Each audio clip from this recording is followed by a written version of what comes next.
Good evening and welcome to Tucker Carlson Tonight. The long national nightmare is over, we are happy to report. Paul Manafort is behind bars tonight.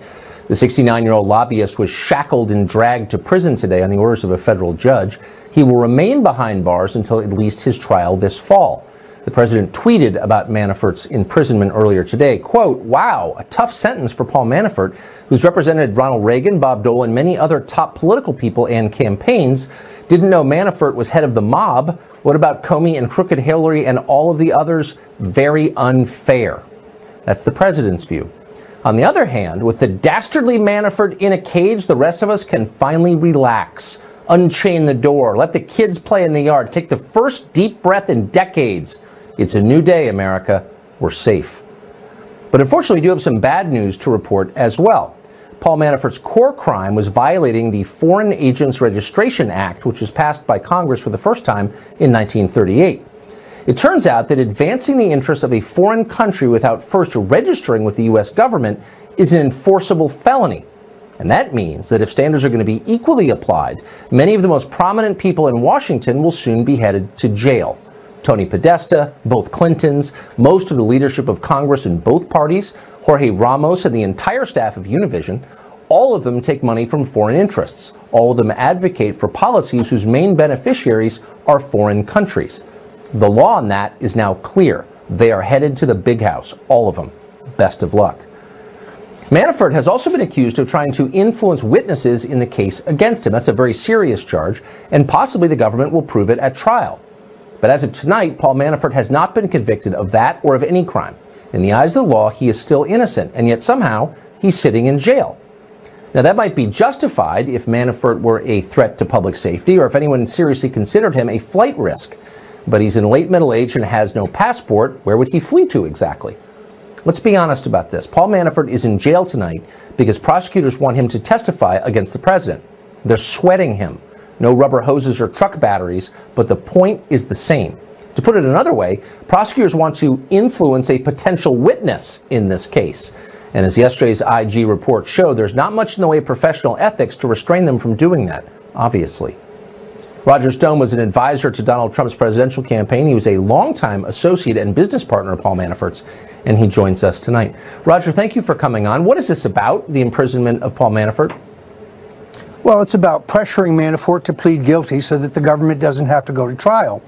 It's interesting that the government refuses to turn over to Manafort in discovery any information gleaned through surveillance. In fact, they insist that he was never under surveillance, not prior to the Trump campaign, not during the Trump campaign, even though numerous mainstream media organizations have reported otherwise. That's because he was most likely subject to an illegal, unconstitutional FISA warrant. According to the New York Times, I was also subject to a FISA warrant in June of 2016, reported by the Times on January 20th, 2016. And I've just filed Freedom of Information Act requests to get to the bottom of that. Well, wait a second. If the New York Times can discover that you're being spied upon by the government, why can't you ascertain whether that's happening or not? Well, there's a process. First, you have to put in a governmental information request. Once the government's had a certain amount of time to respond, then you can file a lawsuit, both a tort suit and a suit against individuals, say John Brennan, Susan Rice, and others, Mr. Clapper. And I intend to do that. But in the meantime, Tucker, it's become abundantly clear that having come up empty-handed of any evidence of Russian collusion, having no proof of any hijinks with WikiLeaks, because I received nothing from them and passed nothing on, it's now abundantly clear that the special counsel seeks to go through every aspect of my personal, business, and political life to try to conjure up some offense to pressure me to testify against the president. It's Orwellian. It's the police state. I'm being persecuted because I supported Donald Trump. But let me just back up for a second. We're often told that the bar for a FISA warrant is really high. I mean, you have to demonstrate that someone is, in effect, betraying his country. What would be the pretext upon which the Mueller people would have gotten a FISA warrant to spy on you? Well, in fact, a U.S. citizen can only be subject to a FISA warrant if they're actively involved in espionage on behalf of a foreign power against the United States.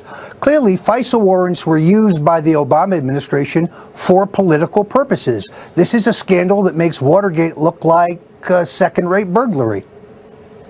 Are the people around you getting drawn into this?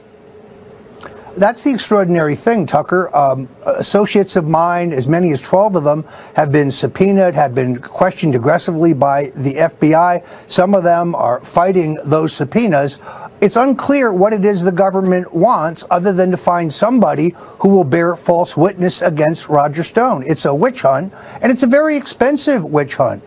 This is costing me hundreds of thousands of dollars on top of the lawsuits filed against me by the Democratic National Committee and some Obama-affiliated groups. I've had to set up a legal defense fund at stonedefensefund.com, stonedefensefund.com, because it threatens to bankrupt me, which is exactly the point. They seek to drag your name through the mud and to ruin you financially.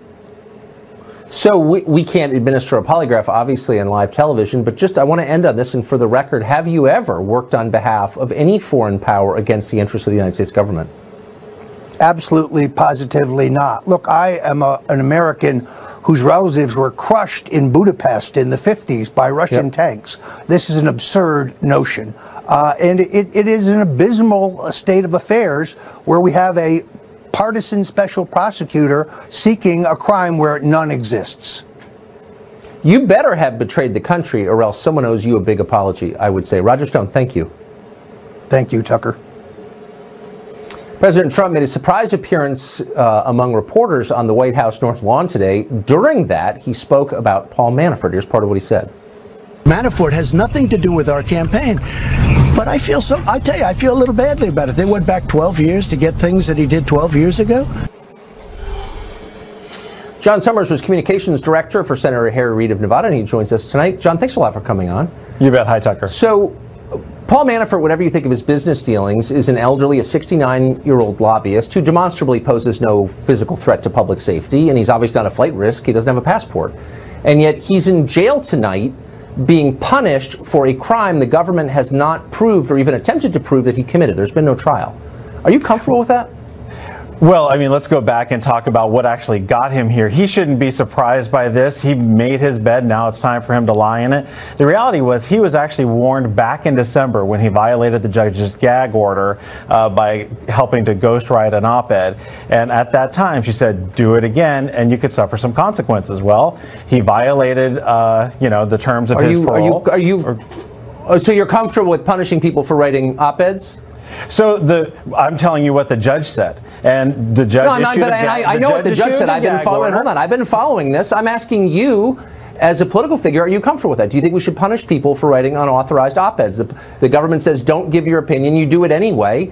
Should you go and be punished for that? If a judge tells you that there's a gag order on a case, yeah, you don't talk about the case, and you certainly don't go. Do you think that the government should be able to? Okay, but did he do that? Has he been proved to have done that? Was there a trial that I missed? And he's not been proved to do that, but tell me the thousands of kids who are being held in these detention centers down in the South, including Brownsville, Texas. They're not American citizens. They're being held in detention centers. But slow down. Those are not Americans. That's a separate debate, which I'm happy to have with you, and I hope you'll come back and we can talk about it. But for the purposes of this discussion, we're talking about an American citizen who's being held behind bars, not because he's a flight risk or a threat to public safety, the two pretexts for holding someone without bail, but because he did something the government doesn't like that they haven't proved that he did. And I'm asking you, as a Democrat and a spokesman, are you comfortable with that? Do you want to live in a country where that happens? The judge's concern was that he had been contacting witnesses using the phone and that there is no way to monitor him at his home, but take away phones from everybody who might potentially see him. So you're comfortable with that? So if a judge says you've done something wrong, even though there's been no trial, he's had no opportunity to present countervailing evidence or have his lawyer speak for him, it's okay for the government to imprison someone. That's what you're saying. Guess Especially what? That if you happens in our country every single day. People are arrested. I'm asking you whether you people are arrested and they're held in jail before trials. I mean, you've heard Attorney General Sessions defend this entire process as it relates to illegal immigration. So now all of a sudden that it's a rich white guy, it's a big concern. I wonder why you make it a racial issue. The obsession with race and the attacks on people on the basis of their race from the left, the casual racism of the left is nauseating. So let's not engage in it here. I'm just asking you a principal question, which is not race-related. People no, it's nothing to do with Americans race. across this country, and particularly people of color, are not treated the same way. They don't get this. Then I'm totally against that. I'm for treating all American citizens with a consistent standard. So clearly you're okay with the government saying, we don't like you, go to jail. This is someone who has not been convicted or even tried for this crime, and he's in jail for it as punishment. I don't want to live in that country. You do. Let's move to the next question, which is, the new standard is apparently that if you act on behalf of a foreign power without registering, that you should be charged with a felony. Are you comfortable with that? That's not a new standard, and it's one that if you're a lobbyist, it's one that you should be familiar with. No, you don't need to be a lobbyist. The law, the FARA law, Foreign Agents Registration Act, first passed in 1938, does not say you have to be a lobbyist. It says you have to act on behalf of a foreign power, pushing its agenda in order to influence our government. That is something that about half the population of Washington, D.C. does, including almost every single one of our most prominent political figures, and they are never charged for this. Would you be comfortable with applying this standard to them? Well, take a look at the website. The rules are a little bit different than that. It's actually talking about... I just read them about 6 minutes ago. It is directly related to lobbying, and it is directly related to advancing... But lobbying is a subjective term. Well, that happens every single day. Every day, politicians and spokesmen and lobbyists in D.C. push the agendas of foreign governments, and you know this to be true because you worked there. When you worked in Harry Reid's office, emissaries from other governments showed up and tried to influence him, and in some cases, he took their advice. He didn't register. Should he have to live up to the standard that Paul Manafort is being held to? When they come in, when members of a foreign delegation come in to visit the senator, they're trying to lobby the senator. That's not the senator lobbying them. Oh, no, it's not. It's the senator taking the will of a foreign government and applying it to the rest of our country. That happens every day. It's the same thing. And none of those people is sitting in jail right now. Also happens and Republicans all the time do it too. It's not a partisan thing. Happens all the time when members of the congressional delegate or when members of Congress hold congressional delegation trips all across the world. Yeah. They're also greeted by I'm aware. Right. So it's aware. Standard and so maybe protocol. We should get real about this. Yeah, standard protocol. It's cool when we do it. I get it. Okay, it's not when Trump's campaign manager does it. John, thank you. Great to see you. You too. What do we know about the prosecutor who petitioned for Manafort's imprisonment, who revoked his bail? For that, we are joined tonight by Trace Gallagher. Hey, Trace. Hi, Tucker. He is known as Special Counsel Robert Mueller's legal pit bull, and this month Andrew Weissman lived up to the name, filing an 18-page motion accusing Paul Manafort of witness tampering, which this morning landed Manafort in jail. Weissman, a federal prosecutor and senior deputy under Mueller, is a registered Democrat who has contributed thousands to President Obama, Hillary Clinton, and the DNC. When former DOJ official Sally Yates defied President Trump's travel ban, Weissman emailed her saying, quoting, "I am so proud and in awe. Thank you so much. All my deepest respects." And according to the Wall Street Journal, Weissman attended Hillary Clinton's election night party in 2016. Weissman is also no stranger to being tough on white-collar criminals. He led the Enron task force in 2004 that sent a Merrill Lynch executive to a maximum security prison 700 miles away from his family. The exec spent a year behind bars until the Fifth Circuit vacated his conviction. And finally, we should note the judge presiding over the Manafort case, Amy Berman Jackson, dismissed a lawsuit against Hillary Clinton last year. The suit alleged that Clinton's lack of email security led to the deaths of Americans in Benghazi. Tucker. The Mueller guy went to Hillary's victory party. That just blows my mind. Thank you for that. Trace Gallagher. I appreciate that. Sure. Well, it's been only a little over 24 hours since the massive DOJ Inspector General's report, over 500 pages, was released, and the public is still digesting what's in it. What are the key takeaways, and what is the press missing from all of this? Kim Strassel is on the Wall Street Journal editorial board. She's been following the story maybe more closely than anyone in America, and she joins us tonight. What jumped out of this report when you read it, Kim? So I think one thing, Tucker, is most of the headlines today have been focused on Jim Comey, and there's no question that this was a very damning indictment of his leadership while he was there. But then again, Democrats and a lot in the media would like to pin it all on him. What struck me was that this report was a searing indictment of the entire FBI and its culture. And in particular, this argument that they tend to live by a rule that they themselves craft, that they impose rules on everyone else, but they do not live by them. So, I mean, we have examples in here of, employees using their home computers and cell phones for work business. We found out that Comey's entire staff was complicit in helping him conceal from his Department of Justice superiors the contents of that July press conference about Hillary Clinton. We have unauthorized contacts with the press. We have an Assistant Attorney General, Peter Kadzik, who not only was tipping off the Clinton team about internal things while he was working on the investigation, but then when he was made to recuse himself, did not abide by the recusal. We've got Andrew McCabe leaking and then lying about it to the FBI agents who questioned him. So this is a widespread problem, at least in the leadership across the FBI, and that was an important aspect of this report that's being missed. It's absolutely being missed, but you didn't miss it. Kim Strassel, thank you for that. Thanks. Well, yesterday's report from the IG also reveals that President Obama was one of 13 people who had direct contact with Hillary Clinton on her private email address. Previously, you remember, back in 2015, the then president claimed he only learned of the private address when it became known to the public, and that apparently was a lie. Maybe you're surprised, maybe you're not. Dan Bongino is a former Secret Service agent and an NYPD officer, and he joins us tonight. It seems to me, Dan, that the portion of this report that is being ignored, that is very interesting, is the part at its core on the Hillary investigation. And we've learned that a lot of things we suspected were true really are true. They were, but Tucker, the most damning revelation, I think you just nailed it, is the Barack Obama receiving emails from Hillary Clinton's personal, not state.gov account, which she didn't have. Now, quick thing on this. The White House Communications Agency, WACA, that's responsible for President Obama, now President Trump's communications, had to whitelist that email address, Tucker. In other words, somebody had to tell WACA, hey, put that personal email address in Barack Obama's phone. Who told them? Are you still going to stick to this story, Barack Obama and team, that you had no idea Hillary had a personal email account? Plausible deniability here is gone and out the window. So what you're saying is, by definition, because of the way it was set up, Obama and the people around him had to have known that this was an email system outside the government chain. Tucker, there is no way around it. You think Barack Obama on his personal BlackBerry was getting, spam emails about a flower sale for Mother's Day?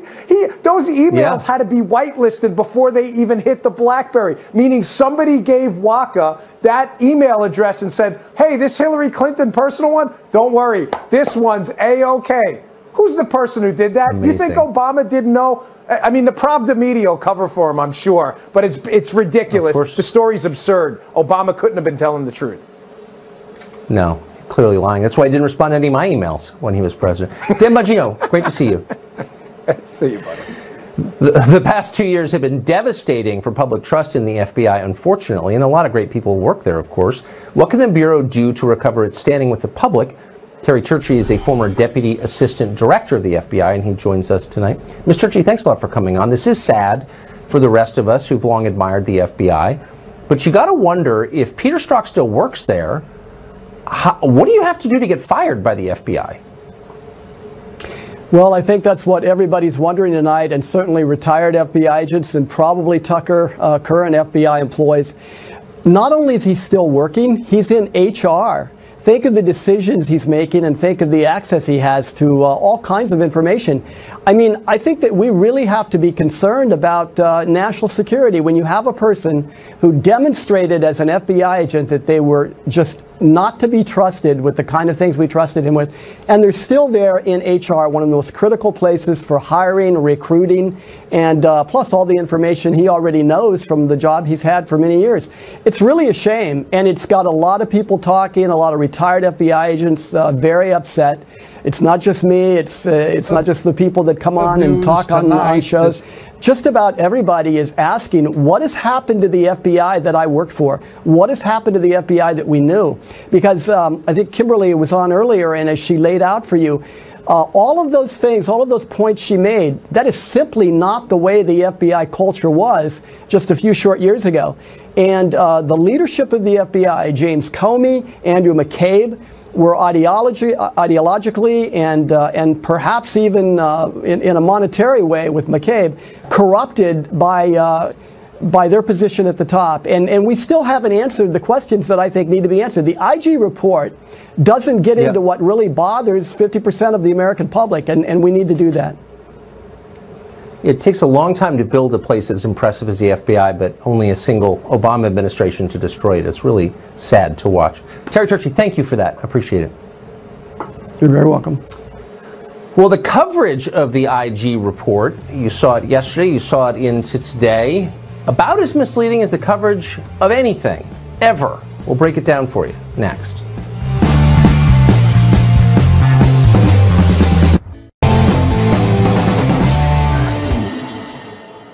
Yesterday's IG report from the Department of Justice was an exhaustive, over 500-page-long catalog of political bias at the FBI.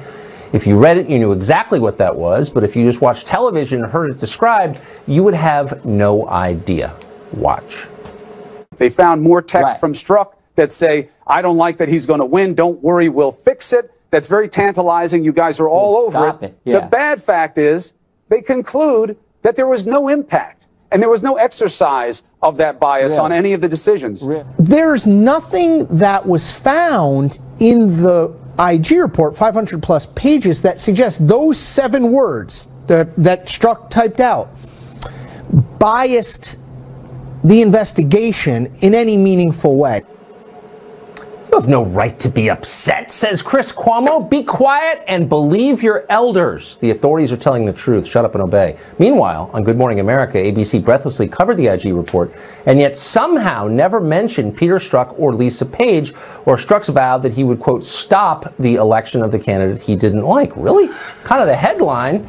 Larry O'Connor writes for the Washington Times and is a keen observer of the insanity unfolding around us. He joins us tonight. Larry, what did you make of the coverage of this? Tucker, I thought about it all day, and I finally figured it out. Go back to the O.J. Simpson trial, all right? The media in D.C. and in Manhattan, they're the jurors, all right? We've all been watching, and we've seen all the evidence. We've seen the DNA. We know it's all. We've seen the text messages and everything. It's obvious the truth here, but the jurors, well, the glove didn't fit, so he's not guilty. And that's what the media is doing here. They're looking at one little thing, and that's all they care about, and it gives them and completes the narrative that they want. And the rest of us are sitting around saying, well, what are we missing here?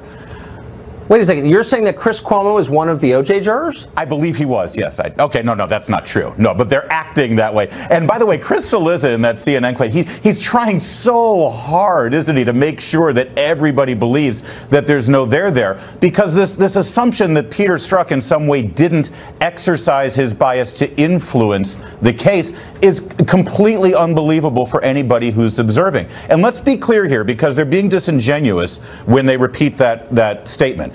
What the Inspector General, Mr. Horowitz, said is not that there was no political bias influencing this investigation, Tucker. What he said was he did not find any documentary evidence to prove that the political bias didn't influence the investigation. In other words, Peter Strzok did not write an email to all of his friends and coworkers saying, hey guys, let's help Hillary and hurt Trump. Here's how we're going to do it. But you know, the fact of the matter is he doesn't have to say it. You know, if you're in a club, if you're in a room and everyone agrees on something, take for instance the U.S. military. It's not like the U.S. military has to have a strategy meeting every day and say, hey guys, today we're going to defend the nation. It's sort of a given. It's what everyone understands they're supposed to do. And I think that's really what was at play here.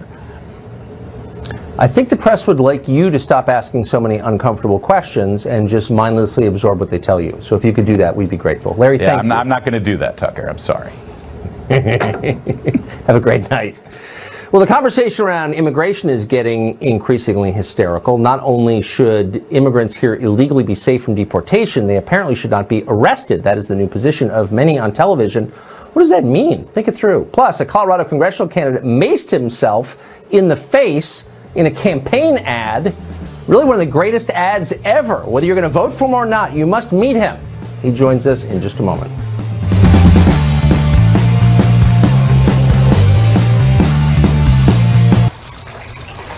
It's just a burst pipe. I can fix it.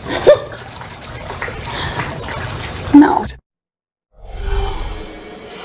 Well, you may may have seen this story. A pizza delivery man arrested at an army base when it was determined he was in this country illegally. All kinds of politicians melting down over the story, holding it up as an example of government overreach, authoritarianism, maybe even Third Reich stuff. People are getting pretty overheated. Is there more to the story, though? I mean, we never assume there is, but Seth Barron has looked into it and suggests there might be. He writes for City Journal. He joins us tonight.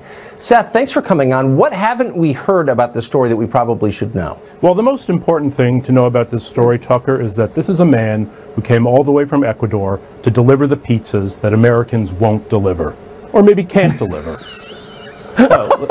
Okay, that is, I wish I thought of that. That's just too good. It's a good point, right? Well, here's the thing. Yeah, very good point. So this guy was entering an army base, and he didn't have a driver's license.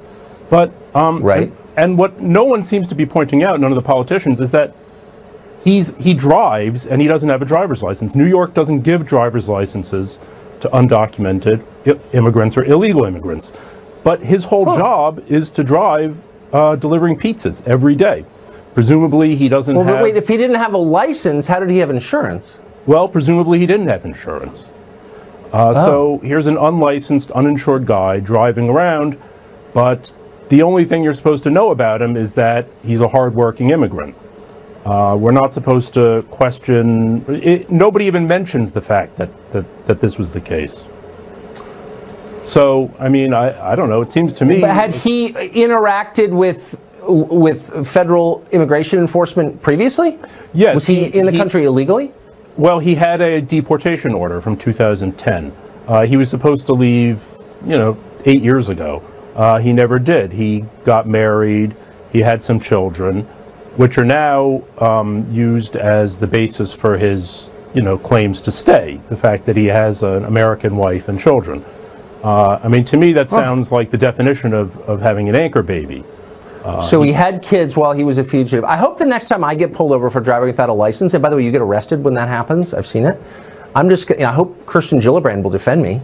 Well, sure. Think she will? Chuck Schumer and Governor Cuomo are all up in arms about it. Let me just point out. I'm hoping for it. One thing.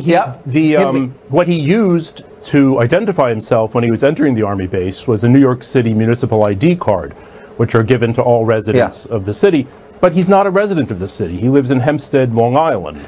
So I don't even know how that doesn't work either. I've tried that. Yeah. Unbelievable. Seth Barron, thank you. Great to see you tonight. Tucker. Well, a politician maced himself in the face, hoping to get a seat in Congress. What else is he willing to do to win? Thankfully, he joins us next to tell us.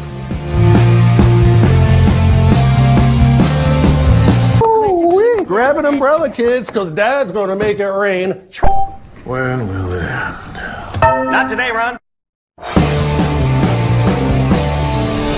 Levi Tillman is running for Congress in Colorado as a Democrat. He says it's unwise to arm teachers with firearms to prevent school shootings. Instead, he says pepper spray ought to be enough to stop a shooter. To prove it, he pepper sprayed himself. Watch. Trust me, this will stop anyone in their tracks.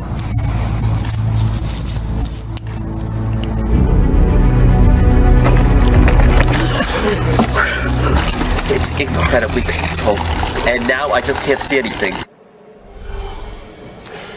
Don't try that at home. It does raise at least one question. What else is this man willing to do to become a member of Congress? Levi Tillman joins us tonight. Levi, thanks a lot for coming on. People made fun of this. I didn't. I found it inspiring. People have a dream. They'll do anything to get it. I thought this showed a total commitment to getting elected, and I sincerely admired that. Would you shave your eyebrows to get elected to Congress? Well, Tucker, thanks for having me on the show. I appreciate it. And the truth is that the response has been huge to this video, and the only criticisms that we've gotten have come from two disconnected fantasy lands. On the far left, you have people who think if we stop selling guns, then the other 300+ million guns that are already in the United States will somehow disappear. And on the far right, you have people who want to play cowboys and Indians in our schools and classrooms, and they imagine that every school shooter is a trained commando and that every teacher should be as well. This is a policy proposal that lives in reality, and it's meant to solve a real problem that Washington hasn't addressed. But if you're going to get, hold on, if you're going to get elected to Congress, and I think you make a fair point, you're going to need to learn to answer the question at hand. And the question is, would you shave your eyebrows if I said I can make you congressman today? Are you Tucker, that committed? I mean, you maced yourself in the face. Discussion on I am having a real discussion, and the topic is. I came on the show to talk with you about serious issues. You know, one of the biggest issues you maced yourself in the face during that. Wait, slow down. No. This is a serious issue. People do not understand that 95% of school shootings happen at a range of less than 8 feet, and so this is well in the range of tear gas. You maced yourself in the face. No, wait, hold on. You can't. Boy, you're almost in Congress just with the speech patterns. I'm impressed by that too. But Tucker, what wouldn't you do? Is there anything that you wouldn't do to get this job? And I do think that commitment is a lot of what voters are looking for. They don't want someone who's question. I came on here to totally discuss policy how we relevant. can save How lives committed and are how we you? can discuss school safety. So let me tell you something else. The Department of Homeland Security has 3 things that they suggest people you do just when they're staged confronted a with reality a mass shooter. show Run, in your hide, and fight. And this is the last line of defense. If you are but hold on. required Would to you be Would you be willing to tase yourself? And there is a gunman who is coming into that classroom, and then you're not going to answer the question. I think you've qualified yourself for Congress already. I'm this close to voting for you. You're like everybody else up there. Tucker, don't be a dumb Tuck, okay? This is a serious policy issue, and we are going to discuss serious policy questions. And I dramatize this Says serious the man who policy maced issue, himself and in the it now face. I love it. It has started. You're a serious it man, has Levi. started Good luck. an We have to go, unfortunately. Great to see you. Thanks a lot for doing that. Donald Trump had an impromptu press conference on the South Lawn this morning. You will see the wildest moments of that. It was completely unexpected. But first, time for Final Exam. Can you match our hardened news experts at remembering what happened this week in the news? See if you can next. To order your egglets, call 1-800-718-5159, or you can visit us online at getegglets.com. Time now for Final Exam, where we mercilessly pit 2 noted news experts against one another to find out who's actually been paying attention to the news. Joining us tonight, Town Hall editor Katie Pavlich. She's our defending champion this week. Her challenger is Fox correspondent and frequent Final Exam contestant Peter Doocy. Welcome to you both. Thank you, Tucker. Good to see you. You both know the rules, but I'm going to repeat them just in case you've forgotten. Hands on buzzers. I ask the questions. The first one to buzz in gets to answer the question. You have to wait until I finish asking in order to answer. Every correct answer is worth a point. If you get it wrong, you lose a point. Best of 5 wins. You've been here before. Are you ready? Ready. Are you ready? Perfect. Question. How much more time could I possibly get? Ready. No more time. We roll mercilessly forward. Question 1. Doctors say they are working overtime to treat kitchen injuries. People, it turns out, are accidentally cutting themselves when slicing a certain fruit. This has gotten so bad. What is the fruit? And we'll give that to you because that was the question. We're going to let it go. Peter, what's the fruit? Avocado. Final answer. Regis. Avocado. Final answer, Regis. Let's go to the tape. I stabbed myself in the hand with a knife. I was trying to open up an avocado. Apparently, there is a syndrome called avocado hands. It's real. And the doctor said, oh, we get this all the time. Avocado, you were correct. And our judges have just said it sounded as if I had finished asking the question. So it's basically my fault, they're saying. So you get the point, Peter Doocy. And all those years of watching The View every day for the full hour paid off finally in this moment. For the full hour. The downside is you lost 30 IQ points. Okay, question 2. A daredevil animal just captured the attention of the world by scaling a 20-story building in the state of Minnesota. The animal defied the odds and made it all the way to the roof of the building without falling. Which 4-legged nocturnal mammal was it? Oh, all right. What animal was it? A raccoon. A raccoon, says Katie. Go to the tape. Was it a raccoon? A daring raccoon scaling an office tower in St. Paul, Minnesota. A wildlife drama unfolding in real time. Over. Some 20 stories in the air. Oh God. It was a raccoon. Really one of the most impressive and underrated animals. You guys are decisive. Bam! They took over the Park Service building once. It was crazy. They're such great animals, and they don't get the credit they deserve. Question 3. If you're sick of potholes, one pizza chain has you covered. They are now traveling the country fixing roads that government won't fix in order to make sure your pizza delivery goes smoothly. Which chain is doing this? Domino's. Peter Ducey, Domino's. Is it Domino's? Roll tape, please. Domino's, making the world a safer place for its pizza, one pothole at a time. So far, they have fixed over 200 potholes in 4 U.S. cities, so pizzas can be delivered to customers without being overly jostled. Okay. Wow.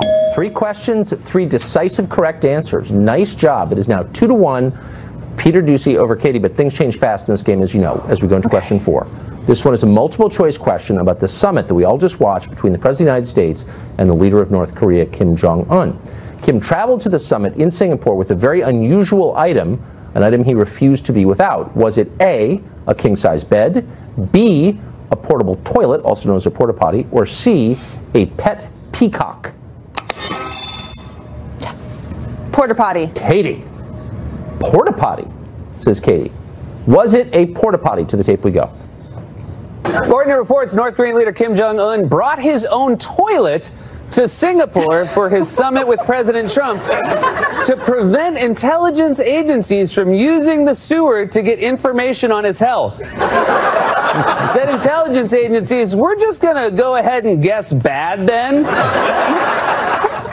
I assumed it was the peacock, but that's even weirder. That so impressive. So now we're moving into the final question, the decisive question number 5. It's final death overtime. Sudden death, final overtime. Final death? No.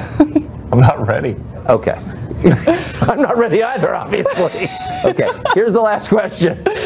Last week, we talked about IHOP changing its name. For a limited time, IHOP will be called IHOB with a B. What does the B stand for? Oh. International House of Burgers. Burgers? Burgers. Okay, I don't believe you for the record, but we're going to find out if you're right. To the tape we go. You know what the B stands for? No, it's not bacon. No, it's not breakfast. No, it's not biryani. It's burgers. Yes. You can get pancakes with your burger at the same time, so you don't even have to choose. These people are confused about lunch, brunch, breakfast. Katie, you won and you win the game. But before you collect your prize, let me ask, Peter, you buzzed in almost simultaneously. She was a little bit faster than you. Did you know the answer, honestly? I did know the answer as burgers because I was very, very surprised after all the buildup that it was burgers. Yeah. Wendy's did not why not care. Broccoli? It's so out of the category. Talk about getting outside your lane. But whatever, that's another show. Congratulations to you both. This is the right Great side. game. Katie, you are getting our coveted Eric Wemple mug that commemorates the now famous appearance of Eric Wemple of the Washington Post on our show. Drink your coffee with pride in that. Peter Ducey, it's great to see you. Good game. Thanks, Tucker. Thanks, Tucker. That's it for this week. Pay attention to the news each week and then tune in right here on Thursdays to see if you... Reporters had a surprise encounter with the president this morning on the White House North Lawn. They seized a chance to ask him about the news of the past week. But first, the president talks to Steve Ducey on Fox and Friends. Here's part of it. The headline right now from the Wall Street Journal, DOJ Clinton report blasts Comey and agents but finds no bias in conclusion. Well, the end result was wrong. I mean, there was total bias. I mean, when you look at Peter Strzok and what he said about me, when you look at Comey, all his moves. So I guess, you know, it's interesting. It was a pretty good report.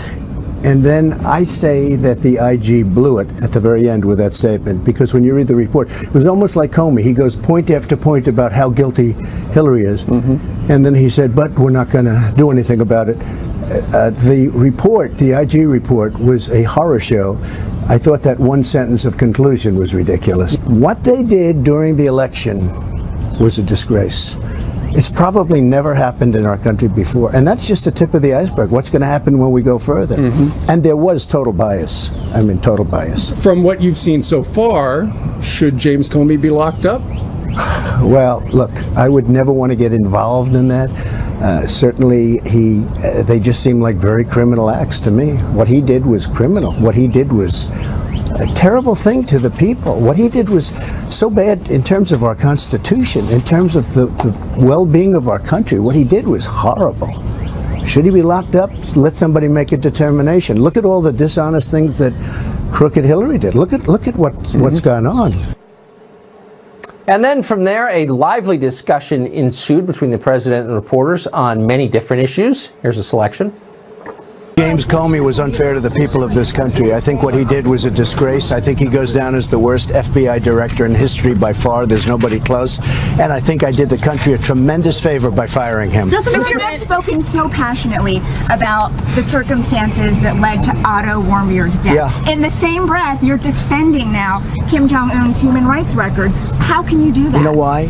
Because I don't want to see a nuclear weapon destroy you and your family. What did you mean just now when you said you wished Americans would sit up at attention when you spoke? I'm kidding. You don't understand. Sorry. Wait, Who are you with? Who are you with? You're with CNN? You are the worst. I have a good relationship with Kim Jong-un. That's a very important thing. But they I can now call him. I can now say, well, we have a problem. I told him, I gave him a very direct number. He can now call me if he has any difficulty. I can call him. We have communication. It's a very good thing. People are shocked that this is the kind of, they thought Trump was going to get in. He was going to start throwing bombs all over the place. It's actually the opposite. A few years ago, Putin was in what was called the G8. I think it's better to have Russia in than to have Russia out. Because just like North Korea, just like somebody else, it's much better if we get along with them than if we don't. Keep in mind, all of that was unplanned, entirely impromptu. The president staring out the window and decided to mix it up, which he did. You can say a lot about the moment we're living in. Not boring. Thanks for joining us. That's about it for us. Join us next week, 8 p.m. all week. Have the best weekend. Judge Janine next.